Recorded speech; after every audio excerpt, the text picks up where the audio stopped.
வணக்கம். இன்றைக்கி நம்ம பாபாஸோட ரெசிபீஸில் என்ன பார்க்க போகிறோன்னு பார்த்தீங்கன்னா, இன்றைக்கி நான் யூஸ் பண்ண போகிறது என்னென்னு பார்த்தீங்கன்னா, இது தான் நம்ம பாபாஸோட கேழ்வரகு மாவு. இதை வச்சு இந்த ஆடி மாதத்துக்கு முக்கியமான ரொம்ப ஸ்பெஷல். ஆடி மாதம்னாலே கூழ் தான் சொல்லுவாங்க. அதனால் இந்த ஆடி மாதத்துக்கு தேவையான ஒரு கூழ் ரெசிபி தான் பார்க்க போகிறோம். வாங்க எப்படி செய்யலாங்கிறத நம்ம போய் வீடியோக்குள்ளே பார்க்கலாம்.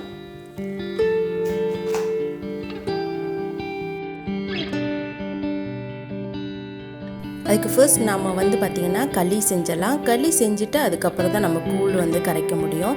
அதுக்கு தேவையான பொருட்கள் என்னென்னு பார்த்தீங்கன்னா, நல்ல சுட இருக்கிற சோறு வடித்த சாதமாக எடுத்துக்கோங்க. அது கூட 1 கப்பு பாபாஸோட கேழ்வரகு மாவு 1 கப்பு எடுத்துக்கோங்க. இந்த மாதிரி இப்போ நம்ம ஃபர்ஸ்ட் என்ன பண்ண போகிறோன்னா, ஒரு பவுலில் நம்ம வச்சுருக்க மாவை கொட்டிக்கலாம். 1 கப் மாவுக்கு 1 கப் தண்ணி ஊற்றி இந்த மாதிரி நல்லா கரைச்சி வச்சுருங்க. கட்டியே இல்லாமல் தோசை பதத்துக்கு கரைச்சி ஒரு பக்கமாக வச்சிடலாம். இப்போ அதுக்கப்புறம் நல்லா அடிகனமான பாத்திரமாக எடுத்துக்கிட்டு அதில் 2 கப்பு தண்ணி ஊற்றி நல்லா கொதிக்க வச்சுருங்க. கொதிக்க வச்சுட்டு அதுக்கப்புறம் நம்ம எடுத்து வச்சுருக்கோம் பார்த்திங்களா வடித்த சாதம், அதை போட்டு நல்லா சூடு பண்ணிடுங்க. சாதம் நல்லா சூடாகிற வரைக்கும் நம்ம கொதிக்க விட்டால் போதும். இப்போ நம்ம கரைச்சி வச்சுருந்த கேழ்வரகு மாவை எடுத்துட்டு இப்படி நல்லா ஊற்றி கிண்டுங்க. ஏன்னா தண்ணி சூடாக இருக்குது பாருங்கள், அதனால் அடுப்பை சிம்மில் வச்சுக்கிட்டு நீங்கள் இந்த மாதிரி ஊற்றி கிட்டினீங்கன்னா அது கொஞ்ச நேரத்துலேயே அப்படியே திக்காக மாறிடும். இப்போ பாருங்கள், இதோட கலர் பார்த்திங்கன்னா லேசாக வெள்ளை கலர் மாதிரி தெரியுது இல்லையா? இது நல்லா வெந்துடுச்சுன்னா அதோட கலர் பார்த்திங்கன்னா ரொம்ப அழகாக அப்படியே கலர் மாறிடும். அப்படியே மேலே பார்த்திங்கன்னா நல்லா ஷைனிங்காக இருக்கும். அப்பப்போ நம்ம தண்ணி இந்த மாதிரி தொட்டுட்டு சைட்டில் இருக்கிறது எல்லாத்தையும் நம்ம வலித்து உள்ளே விட்டுட்டு திருப்பி நல்லா சிம்லேயே வச்சுக்கோங்க. அப்போ கிண்டுறதுக்கு ரொம்ப ஈஸியாக இருக்கும். ஏன்னா நெருப்பு அதிகமாக வச்சுட்டோம்னா அடியில் பிடிச்சிக்கும். அதனால நீங்கள் சிம்லேயே வச்சுட்டு கைவிடாமல் இப்படி கிண்டிகிட்டே இருந்தீங்கன்னா ஈஸியாக கிண்டிடலாங்க. கட்டியே இருக்காது. நீங்கள் இந்த மாதிரி செஞ்சு சாப்பிட்டு பார்த்தீங்கன்னா டேஸ்ட்டு சும்மா அப்படி தான் இருக்கும்.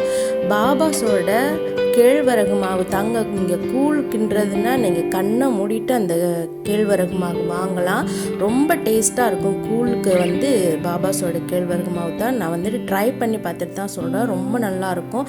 நாங்கள் வருஷம் ஆடி மாதத்துக்கு இப்படி தான் கூழ் கிண்டுவோம் பாபாஸோட மாவை யூஸ் பண்ணி. பாருங்கள், இந்த மாதிரி தண்ணி தொட்டுட்டு நீங்கள் இந்த மாதிரி அமுக்குனிங்கன்னா கையில் ஒட்டவே ஒட்டாது. அந்த களி பார்த்திங்கன்னா அப்படியே ஷைனிங்காக இருக்கும். உங்களுக்கு அதுலேயே தெரிஞ்சிடும் உங்களுக்கு களி நல்லா வெந்துடுச்சுன்னு. தண்ணி தொட்டுட்டு நம்ம இந்த கரண்டியில் இருக்கிறதையும் நல்லா வலிச்சு விட்டுட்டு எல்லாத்தையும் ஒன்றா சேர்த்து கிண்டிடலாம்.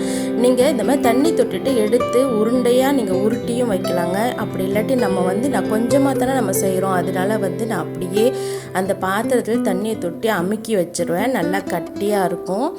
இப்போ நல்லா கொஞ்சம் ஆறுனதுக்கப்புறம் மூடிடலாம். நான் எதுவும் விசில்லாம் எதுவும் போடாமல் சும்மா அப்படியே மூடி வைக்கிறேன். நான் நல்லா இதை ஆறட்டும். சுத்தமாக ஆறுனதுக்கு அப்புறமா நம்ம தண்ணி இதில் ஊற்றிக்கணும். இந்த மாதிரி முழுசுற அளவுக்கு தண்ணி ஊற்றிட்டு நல்லா இது ஒரு 6லேருந்து 7 மணி நேரம் அப்படியே வச்சிடணுங்க. 6லேருந்து 7 மணி நேரத்துக்கு அப்புறம் இப்போ தான் நான் கூழ் கரைக்க போகிறேன். அதனால் ஒரு பானையில் போட்டுட்டு அதில் வெங்காயம், கருவேப்பிலை, பச்சை மிளகா இதெல்லாம் சேர்த்துக்கலாம்.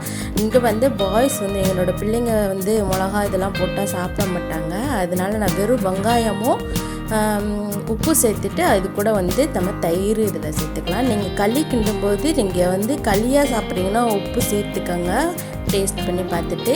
கூழில் கரைக்க போகிறீங்கன்னா நம்ம கூழ் கரைக்கிறப்ப தேவையான அளவுக்கு உப்பு போட்டுக்கலாம். நான் ஹோம்மேட் தயிர் யூஸ் பண்ணி நல்லா எல்லாத்தையும் இந்த மாதிரி கையை வச்சு நல்லா கரைச்சி விட்டுட்டு அதுக்கப்புறம் தேவையான அளவுக்கு நம்ம தண்ணி இதில் சேர்த்துக்கலாம். கொஞ்சம் நல்லா திக்காக இருக்க மாதிரி கலக்கி நீங்கள் கூழ் குடிச்சிங்கன்னா ரொம்ப சூப்பராக இருக்கும். இந்த ஆடி மாதத்துக்கு கண்டிப்பாக எல்லோரும் மறக்காமல் அம்மனுக்கு இந்த மாதிரி கூழ் கரைச்சி வச்சு வெள்ளிக்கிழமைக்கு நீங்கள் பூஜை செஞ்சிங்கன்னா ரொம்ப நல்லது. இதில் ஒரே ஒரு வேப்ப இலை 2 பிச்சை அதில் போட்டுட்டு நம்ம அம்மனுக்கு படைச்சோம்னா ரொம்ப நல்லதுங்க. நீங்கள் மறக்காமல் இந்த வருஷம் ஆடி மாதம் வெள்ளிக்கிழமையில் என்றைக்காவது நீங்கள் இந்த மாதிரி அம்மனுக்கு கூழ் செஞ்சு படைச்சி இங்கே எல்லோரும் சந்தோஷமாக இருங்க. இந்த வீடியோ பிடிச்சிருந்தால் லைக் பண்ணுங்கள், ஷேர் பண்ணுங்கள், மறக்காமல் சப்ஸ்கிரைப் பண்ணுங்கள். நன்றி, வணக்கம்.